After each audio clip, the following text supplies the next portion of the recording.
What can go wrong? Tell them, nation. Tell them. What can go wrong will go wrong. That's right. You see the title, people. You see the headline. A double DNF for Ferrari at the Azerbaijan Grand Prix. Thank you very much, ladies and gentlemen, for joining me to here today. Because I'll tell you what, I was going to save this video until Monday, but I thought I couldn't wait. How can I wait? Okay. When you've got two drivers, both Ferrari, not finishing the race. Okay. Through no fault of the drivers, of course, but mainly the Ferrari team, the strategy, the mechanics, whatever is going on with the engines. My goodness, guys. The Azerbaijan Grand Prix, listen, the big story, of course, we have to start with this. Max Verstappen wins the Baku Grand Prix or the Azerbaijan Grand Prix after what happened to him last year, if you remember, when the tire just blew out. This time, redemption in Baku for Max Verstappen, who wins this race and, of course, extends his lead at the top of the championship. And I tell you what, to combine both Max winning as well as Ferrari double DNF, is the title race over? The question I have to ask for you guys. And also, 5 races in a row now that Red Bull have won the Formula One Grand Prix race weekend. Unbelievable stuff. You know, you couldn't paint this, could you? You couldn't paint it any different, could you? A Ferrari on pole and yet doesn't win the race. Why does this keep happening? Okay, big up to everybody that's locked in right now. Make sure you smash the like button and subscribe to the channel if you want Formula One content like this.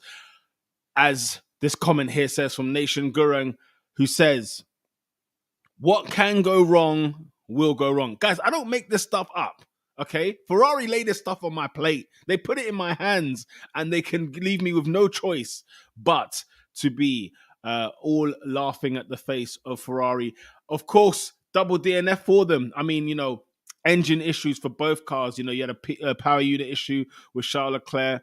I can't remember what was wrong with Carlos Sainz, but it was, you know, similar fashion. It wasn't quite brake by wire or something like that. There was an issue basically with the car itself, nothing to do with the driver, and it was a disaster for Ferrari. You know, let's keep it a buck, purely because of the fact that not only did they double DNF, but the Red Bulls finished 1 and 2. Okay, Max Verstappen won the race. Sergio Perez came second, and Sergio Perez got the fastest lap as well. And at the start of the race, by the way, you know, the way Sergio Perez just put it on Charles Leclerc right at the jump, right at the start of the race was good stuff. You know, Leclerc got off slow off the start. At the same time, Perez looked like he had all the way, and even Max Verstappen looked like he was going to have a little dig, a little sneak in there. But because of Perez being in that area as well, it was very easy for Sergio Perez to come and take over Charles Leclerc at the start. But yes, it's been an absolute cluster for Ferrari. It's been an absolute mare for them. They have not had a good Sunday at all, even though it looked brilliant from what they were doing yesterday. It kind of dawned on me as well before the race started. I didn't realize this. George Russell was ahead of Carlos Sainz in the Drivers' Championship before this race, and now, of course, has extended that race because George Russell, big up to George Russell, by the way, you know, on the podium. Not a bad day for Mercedes. It has to be said. It's not a bad day at the end of the day, right? Even though Mercedes would rather risk health than for their points. But, you know, George Russell on the podium, Lewis Hamilton in 4th. The car, I mean, it is scary how much bouncing there is in that car, how much porpoising there is in that car. They need to sort it out. Okay, Mercedes, get your finger out. All right, you need to sort this situation out. I'm now hearing about, you know, team principals coming together and deciding whether or not they want to change the rules for what's going on. No. Listen, they made the car at the start of the year. They knew what was happening. They knew the rules. They just made a car that porpoises, that bounces far too hard. Now, I know every team is going through it in different ways, you know, some more aggressive than others. But this isn't a time to be like arguing and whatnot. And of course, Red Bull are going to be the team that are going to be like, no, we don't need to change no rules. Everything's fine. Them lot just need to sort out their situations with the rules they've been given. And I agree, you know, I'm not team Red Bull, but I agree with that because, you know, you were given a package at the start of the season. This is what you need to do. You know, you were told this years ago, by the way. Remember, this is a delayed regulations. We were meant to have this before, and we're only getting it in 2022. So, you know, this is just it's how you make your car, okay? Make your car fast without having to bounce, without all these excuses and whatever explanations. I'm not trying to hear any of that. But Mercedes, fantastic race day at the end when you consider all things, right? Both Ferraris coming out, and at least you got one of your cars on the podium. You know, you're the second best team on the day, which you would expect, because you would argue that they're the third best team with every team involved there, if everybody was racing. So big up to George Russell, man, P3. And the top five streak continues. I've been hearing it non-stop, and I'm a bit like, okay, can we just get this over and done with? Okay, the only man to finish in the top. Listen, we need him out of here. Okay, Russell, you got your podium again. Cool. Next week, I don't need you in here, man. Get out of here. And Lewis Hamilton, boy, deep tissue massage. Okay, Lewis, deep tissue massage, because the way you were complaining on the radio as well about your back, and even Russell as well. By the way, in the race as well, he also made a comment. It's as simple as this: after you get out, once you get out of that hellhole of a car, you need some deep tissue massaging. That's what needs to take place. That's what needs to take place at the Mercedes HQ. Yeah, when you get back to Woking or wherever the hell it is you're gonna go, make sure that is the case. Headline again, people: Max Verstappen wins the Azerbaijan Grand Prix. Redemption for Max. 5 wins in a row for Red Bull in Formula One this season, in the 2022 season. They were asking about Sergio Perez's pace. Where's his pace gone? And I don't know, maybe it's just me. It weren't that big of a story to me. I mean, we know that Sergio Perez has got a good car. We know that he's not faster than Max Verstappen, even though, yes, he's qualifying. He's out qualifying Max Verstappen of late. But I think it was just a bit too much was made of it. I just felt like as soon as Max got that clean air and he was off and he was gone, he was like 2 seconds ahead with barely within a lap, right?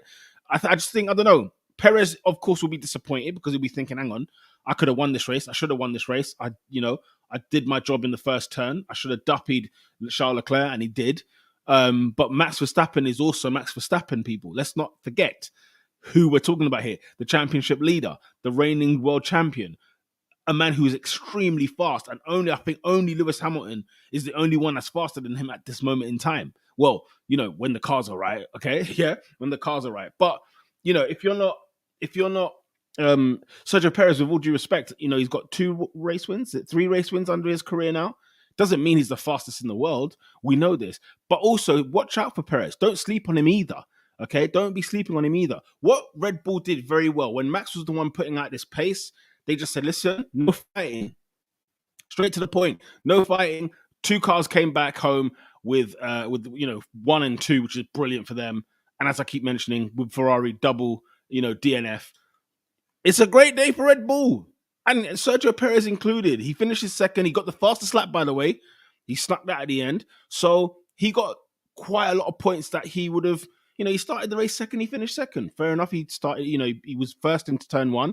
But don't worry, don't panic, okay? For all you Sergio Perez fans out here like myself, don't worry. It's still a good weekend for him. It's been a great weekend for him. When you consider what he did in practice, it's been a great weekend for him. So big up to Sergio Perez, big up to Red Bull.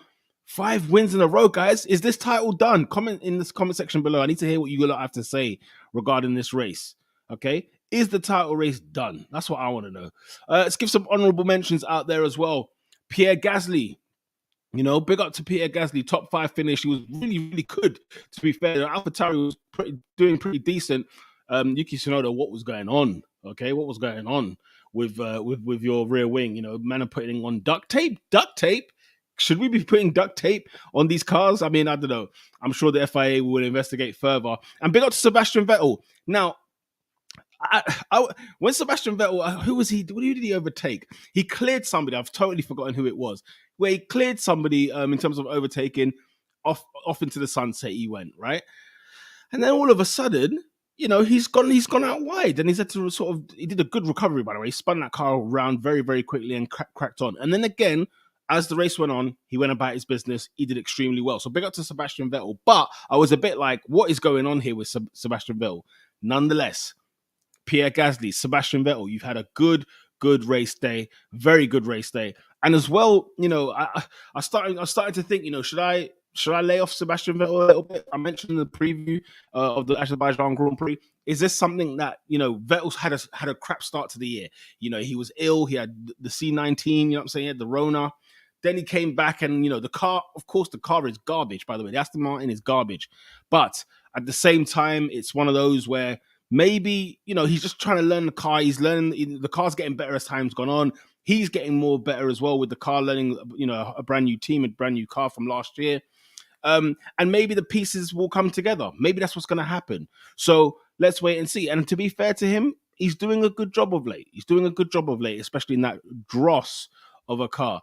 Shout out to Hysterical Stratagem. Hope you are good. Hope you are well. Boy, that laugh, yeah? I want to know if that laugh was for those 2 DNFs. That's all I want to know.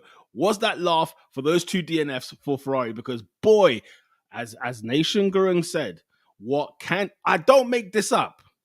What can go wrong will go wrong with Ferrari. They are the Cowboys, the Dallas Cowboys of Formula One. They are the Manchester United of Formula One, okay? Whenever everything is all there, it's all right. The pieces are there. They're put together. But for whatever reason, they always flop the base through their own undoing.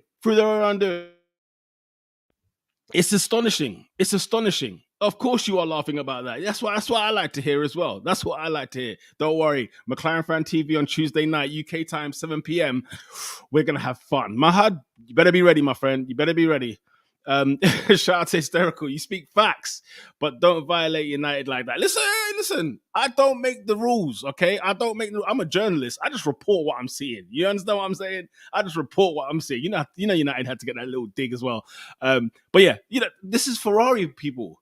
This is Ferrari, and we've known this for years. We have known this for years. In other business in terms of the race, McLaren, excuse me, what was your strategy today? Because I have no idea. We're going to talk more about McLaren on Tuesday night, so I'm not going to speak too tough on them. But my goodness, what was going on? And this idea of not letting Ricciardo through, then when you let Ricciardo through, now we're not letting Norris get a bite of the cherry at the end. I was getting nervous at the end. I thought to myself, hang on, we're not going to finish with points, are we? But I tell you what, double points finish, I will bite your hand off for that right now. Because this idea that we were the slowest in terms of speed trap yesterday in qualifying, what a disgrace. The slowest. I'll tell you what, people, maybe we have to tell Mercedes, you know what, you can have your engine back. Maybe. But then again, they finished, 3rd and 4th today. So with all things considered, Williams at the start of this race, okay, I'm seeing one done. I don't know who the guy was. I see this guy on the grid rolling the Williams back. There's 2 red lights on the thing, by the way. That's like 2 minutes to go. We're ready to go do the formation lap. I see man touching the tire. I see man pushing back the Williams car. What on earth is going on? Williams, sort yourselves out. I'm a big fan of Josh Capito, by the way. You know what I'm saying? He worked in rally. I think he won 2 titles under his rally team. I thought when he came in, he's going to be serious business because Williams have been a laughingstock for years. What is this? It's bad enough you got Latifi. Sorry, Latifi, no disrespect. It's bad enough they've got him. But my goodness, what on earth is going on with the Williams team? They need to sort themselves out. They need to get their finger out, okay? So there you go for Williams. AlphaTauri and the duct tape. The gaffer tape, whatever it was.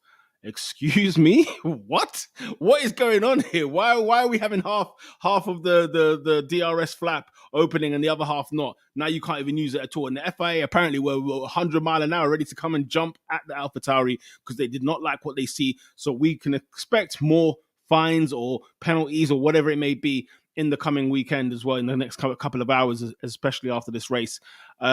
But yeah, it's just a bit of a weird situation that happened there with AlphaTauri. And how about those Ferrari engines? Because you know what, it's one thing to talk about Ferrari double DNFing, cool. But correct me if I'm wrong. Was it not also?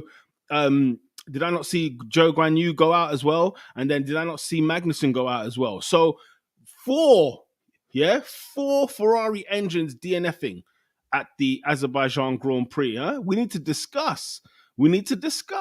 Hysterical says Latifi is a joke, man. Listen, and when you got a joke, man, you got to work extra hard elsewhere. You know, the last thing I need to be seeing is you guys still on the grid with 2 red lights to go. You're not supposed to be there. That was your warning to get the hell out of Dodge. These times they're actually, actually rolling cars back. Dangerous stuff. Absolute dangerous stuff. But yes, Ferrari engines, man. Something's up. Something's going on. And correct me if I'm wrong, was it not Mattia Bonotto and these guys since 2019 looking at this situation, looking at this year's regulations, looking at these engines? And yeah, this is what we're getting from them. I'm very, very confused. I don't quite know what is going on. But yes, Azerbaijan Grand Prix. Out of 10, how would you guys rate it? Because it didn't, for me on the race day itself, it didn't live up to the expectation that I thought it might. It wasn't that exciting. It wasn't that entertaining. Of course, I had a laugh. I had an absolute blast, and you know why. But at the same time, when you look at even how qualifying went, how the practice sessions went, I thought there might be a couple safety cars out there. I thought there might be a bit of, you know what I'm saying? But because I think the temperatures were so hot, and it seemed like, there was not really a lot of give and go type of thing. It was a lot of, and Alonso was doing his best as well to hold up more traffic. I saw some trains starting to happen behind him, and I thought, oh, here we go again, especially with the two McLarens behind them. But, it wasn't, for me, it wasn't like that exciting. Baku has always been an exciting track for me where I look forward to it. I think it still is my favorite street circuit, don't get me wrong, because it's probably the most entertaining of the street circuits. But yeah, I don't know what you guys rate it out of 10. Let me know in the comment section below. I'm going to give this like a 7. I'll give it a 7 out of 10, which is still a good result because you know what? The two Ferraris DNFing, fine. But that's no fault of the track or the race itself. You know what I mean? It's like that was kind of, it's the self-sabotage type of thing with Ferrari. And in terms of like, there was a few good overtaking. It was good to see Lewis Hamilton. Who did he overtake towards the end? He overtook, I want to say it was Ocon, or no, sorry, it was Gasly to claim 4th place. He overtakes Gasly, and then all of a sudden he's gone. And to see the Mercedes kind of just leave, to see Hamilton in a car where it's just, once again, he's overtaking somebody and he's just leaving. You're like, hello, this is what we're talking about, So I'm kind of rating it like, I'm going to give it a 7 because of the fact that the two Ferraris flopped the base, which is absolutely fine with me. And you know what? By the way, give credit where it's due. Charles Leclerc's pole lap, by the way, yesterday in qualifying was phenomenal because I don't know where he took those extra tenths from. I put on Twitter straight away, I said, this man needs to be tested because he's clearly on PDs. There must be something that is going on in that car because I don't know where he dragged out those extra tenths because it seemed like Perez was squeezing everything out. Even Verstappen was trying his best, squeezed everything out of that of the Red Bull cars to do something in qualifying, and then all of a sudden Leclerc comes back out again, and he's absolutely slapping them in qualifying in that last lap. I said, nah, testing needs to happen because it was so good. It was Hamilton-esque, like 2020 when he would do those unbelievable pole laps. It was Lewis Hamilton-esque type of thing. So big up to him on that for sure. You have to give credit where it's due. But Ferrari don't seem to know the difference between qualifying and a race. It's clear to me. It seems like they don't know the difference because what happened in the race, why they can't get it together. 6 poles, is it for Charles Leclerc this season and for Ferrari in total? I mean, Sainz ain't got no pole, so it's definitely Charles Leclerc. And then they somehow only 2 of those 6 poles have converted into wins. What's going on there, Ferrari? Huh? What's going on there? Hysterical says Leclerc is a quali merchant like Pereira at United is a preseason merchant. Come on, this Pereira, come on. He had some talent there, didn't he? He had some talent there. But, it's crazy to me because how you can have that pace and then in the race day itself, it's not, you know what I'm saying? It's not marinating. It doesn't quite make sense to me. I'm not entirely sure. But yeah, I just think, I don't know, it seems like it's more Ferrari problem than it is Charles. Do you get what I'm saying? I feel like the talent is there. And with my analogy with like the Dallas Cowboys, the talent is there. Manchester United, they got the players, they got some good players there. It's just, what it seems like things that are out of their control, but it's all in their control at the same time, where it doesn't seem to sort of marinate, it doesn't seem to work out. Stephen, big up yourself. Big up to Stephen W. I told you guys weeks ago, Italians can't build something without reliability. That's why you never buy a Ferrari over a McLaren. Oh, interesting. Is that what you should do?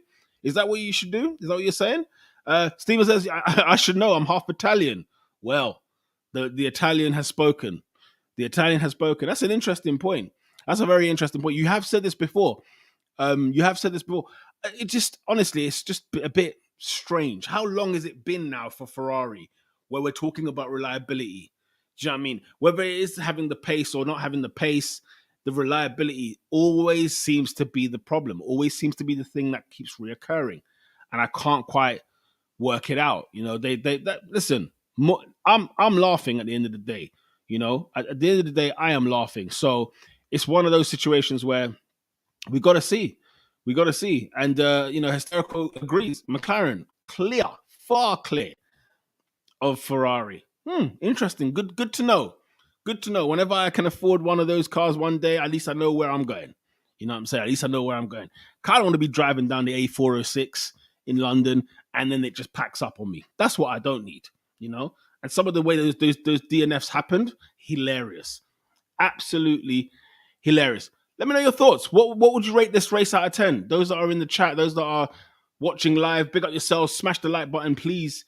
And yeah, you know, because there'll be more Formula One content coming at you. Don't forget Tuesday as well. McLaren Fan TV will be back, people.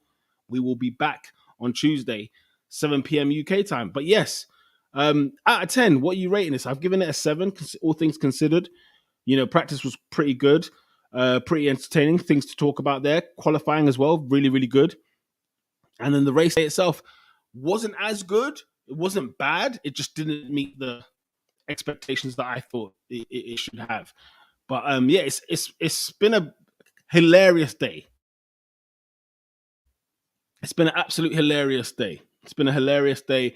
If you are, you know, if you're a Red Bull fan, you've been living it life. You've been living it large. You've been having good fun. If you're a Mercedes fan, you say, do you know what? I will bite your hand off for what we got today. Definitely. That's if you're a Mercedes fan.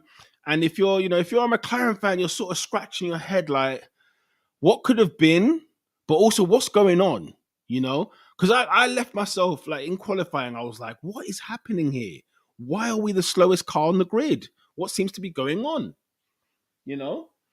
But yeah, it just doesn't, it didn't make any sense to me. It didn't make any sense to me. So that's how I feel as a McLaren fan.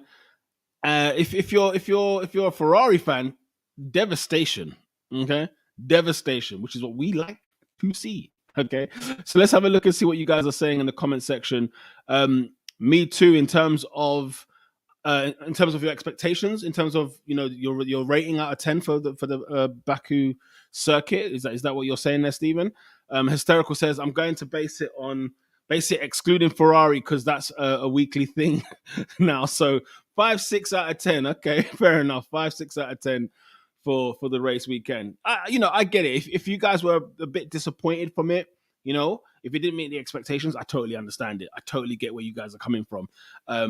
But yeah, I think it's been a hilarious weekend. I'm just having a look. By the way, did anybody see Crofty? Crofty mentioning that Hamilton was the GOAT, which I thought was, you know, it kind of struck me because it was like, I never expected, you know, not as someone from Sky, but just I never expected a commentator to come out with it, just because, you know, when is Hamilton ever going to get his ratings? You know, Hamilton is criminally underrated. He's criminally always over criticized. When you compare what he is, who he is, in terms of, like, you look at the CV, you know, you might look at his behaviors from when he first joined the sport to where he is now, and then you're looking at his accomplishments and everything else. Like, it's, you know, I never hear it. I never expected it. So when I heard Crofty say the GOAT, I sat there like, yo. You know, and then big up to Quick Stop F1. They were saying, you know, Sky gonna get a lot of complaints after those comments, and it's hilarious to see. So it's one of those, you know, where I'm intrigued to see what happens from the fallout of that. You know, it's gonna be very, very interesting. But yeah, it's gonna. This race has been very, very strange. Very, very strange in some aspects. So much drama when you actually think about it. So many things happened. Things here and there happened. But yeah, big up to Spike. Hope you're doing well. Thank you for watching again. I hope you're good. All right. Here to take my lumps. Double DNF for my team. Listen, man, you go back to the beginning. We have been going. And don't worry, Tuesday night, UK time, 7 p.m., we are going in as well. Ferrari, you have to hold this one. But it's almost becoming now where you're a bit like, okay, I'm running out of things to say. Do you know what I mean? Like, now it's like, okay, Pete, come up with something new. And so I've got to now go look at the archives and find something else to talk about Ferrari. But if you're on the McLaren Fan TV Twitter account, you will see it. There's a lot going on there. Although we can't talk too loud because of how our team's performing. But hey ho, whilst you can send a dig, why not? Hysterical says Crofty is a big bunda batty man. Whoa, why is he that? You know, he's bigging up, you know, Lewis Hamilton, which we wouldn't expect. Like Crofty, I have no really qualms with him. You know, Paul di Resta, I can understand why people just switch off or turn off the audio. I can understand that, but because he definitely divides opinion. It feels like there's an agenda there. I'm not all the way there with Paul di Resta, but it feels like there's something else. Like his kind of behavior towards Mercedes versus towards Red Bull is weird to me, especially being a former Mercedes reserve driver, if that's correct. Obviously with Force India, with McLaren, it's just all a bit weird there. But, Crofty. Listen, big up to Crofty for saying what he said. Not many people come out and say that. And it's as ludicrous as it sounds, people would struggle to say he's one of the greatest of all time, if not the greatest. Lewis Hamilton there. Steven says, I enjoyed the layout of this track. The castle section is really cool, and getting to see what could potentially be top speeds of the season on a straightaway is awesome. On the straightaway is awesome. Yeah, I hear what you're saying. No, I totally hear you. Kind of get a bit of a mix, don't you? You sort of get very, very technical, very complex situations like the castle area. There was another turn that they were mentioning as well at the start of the show, which is very, very, very tricky for drivers. A lot of accidents have happened there as well. And then, of course, the straights, which, you kind of get to really see, everyone's exposed really in terms of how fast they actually are. So that's a very good point. Like, for example, Fernando Alonso, where is that come from? I know that Alpine has always had that kind of quickness in them. They've always had that little bit of thing in them. But yeah, it's one of those where it's quite interesting. You're absolutely right though. Seeing those kind of stats, it kind of made me think, I know me and Mahad will probably chop into that a little bit more on Tuesday. Big up yourself. Thank you for joining me, even though you're at work. I really do appreciate it. Honestly, you are a friggin' legend. Steven says, Alonso's skills blows my mind. That dude was born to drive. 1,000%. 1,000%. The Alonso slander baffles me. Has always baffled me. No word of a lie. Because I always feel like Alonso, again, not in the same vein as Hamilton, but because he does get his props, but it's so frustrating that he's a two-time world champion. That's so frustrating to me. And I've got a video in the pipeline somewhere. It's been recorded. I need to edit at some stage. But talking about, what could have been for Alonso, how many titles he could have won. And it comes up to like 5. When you look at his actual career and you look at the times he's missed out on those championships when he was in that title race, it's absolutely scandalous. It's hilarious how many points he was off winning a title here, winning a title there. It's just so frustrating, man. I love Fernando Alonso. He is an unbelievable driver in terms of skill. Absolutely agree with you there, Stephen. Hysterical says, I'll be completely honest. Crofty is the F1 version of Graham Souness. Okay. So that's where this is coming from. Graham Souness, interesting character as well. Weird at times for sure. My opinions on these kind of people, these kind of figureheads, is that it's one of those, like, I wonder what it's like being that personality on a TV show, saying what you have to say. I want to go full in, and I feel like I cannot. I feel like I have to hold back a little bit. It's tough, man. Miss Murray Walker says, Spike, the crew now kind of sucks. I mean, it's going to take a lot of getting used to. When you're comparing it to Murray Walker, it's a different kettle of fish. Murray Walker is an absolute legend, the voice of Formula One. Like, doesn't matter if somebody else does Formula One for 20 years, if Crofty does another 20 years, the number one GOAT, the voice, will be Murray Walker, for sure. There's no doubt about that. There's no debating that whatsoever. Some of his quotes as well, out of this world. Done a video on that as well, so check it out if you want, regarding Murray Walker. R.I.P. to him, man. R.I.P. Hysterical says, we need to get Alonso back at McLaren. I'm all for it. We said it, was it last race weekend, last McLaren Fan TV on Tuesday? We were saying, okay, where do we replace Ricciardo? Who do we replace him with? What do we do? Who should we go? Do we go with the rookie? Do we, some of these junior drivers, like, where do we go from here?